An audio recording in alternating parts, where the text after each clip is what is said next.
23 লাখ মানুষের গাজা উপত্যকা যেন বিশ্বের সবচেয়ে বড় শরণার্থী শিবির।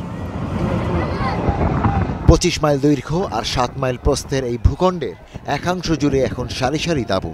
তাঁবুর শহরে দিনে তপ্ত রোদ আর রাতে কনকনে ঠান্ডা।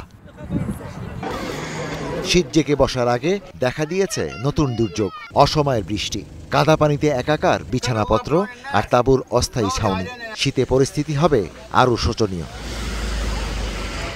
গাজার অন্য অংশটা যেন বিশ্বের সবচেয়ে বড় এক ধ্বংসপ্রাপ্ত এলাকা। ভবনগুলো গাজার বাসিন্দাদের আশ্রয়। 1,93,000 ভবন গুঁড়িয়ে দিয়েছে ইসরায়েল। নিজেদের আশ্রয় ফিরে পাওয়ার আশায় জাতিসংঘ নিরাপত্তা পরিষদের ভোটাভুটির দিকে তাকিয়েছিল ফিলিস্তিনিরা। যুদ্ধবিরতির প্রস্তাবের দ্বিতীয় ধাপে আছে গাজার নিরাপত্তায় একটি বহুজাতিক বাহিনী ও একটি অন্তর্বর্তী প্রশাসন গঠন। বোর্ড অফ পিস নামের এই প্রশাসনের হাত ধরেই গাজা পুনর্গঠন কাজ শুরুর কথা।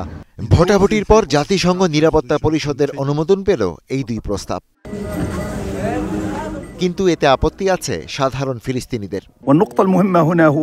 বোর্ড অব পিস বা শান্তি পরিষদের প্রধান হবেন ট্রাম্প। তার সঙ্গে অবশ্যই টনি ব্লেয়ার ও অন্যরা থাকবেন, কিন্তু কোনো ফিলিস্তিনি বা আরবরা থাকবেন না।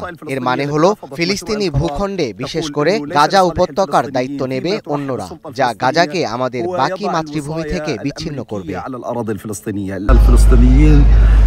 ফিলিস্তিনিরা এই প্রস্তাবকে গাজা উপত্যকার উপর এক ধরনের তত্ত্বাবধানমূলক প্রস্তাব হিসেবে দেখে।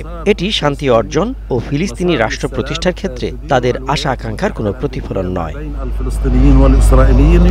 গাজার শাসন ক্ষমতায় থাকা হামাসও এই প্রস্তাবের বিপক্ষে অবস্থান নিয়েছে। আমরা এই প্রস্তাব প্রত্যাখ্যান করছি, কারণ এটি ফিলিস্তিনের রাজনৈতিক অভিপ্রায়ের পরিপন্থী। এর মধ্য দিয়ে জনগণের উপর নতুন তত্ত্বাবধান আরোপ করা হলো।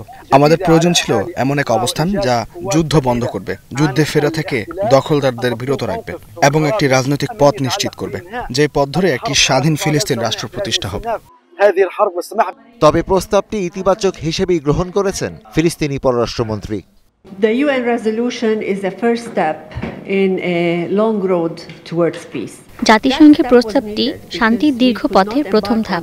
এই ধাপটি প্রয়োজন ছিল, কারণ যুদ্ধবিরতি না থাকলে আমরা অন্য কোনো প্রক্রিয়া শুরু করতে পারতাম না। যুদ্ধবিরতি গুরুত্বপূর্ণ এবং ফিলিস্তিনিদের জীবন বাঁচাতে এটি অত্যন্ত জরুরি ছিল।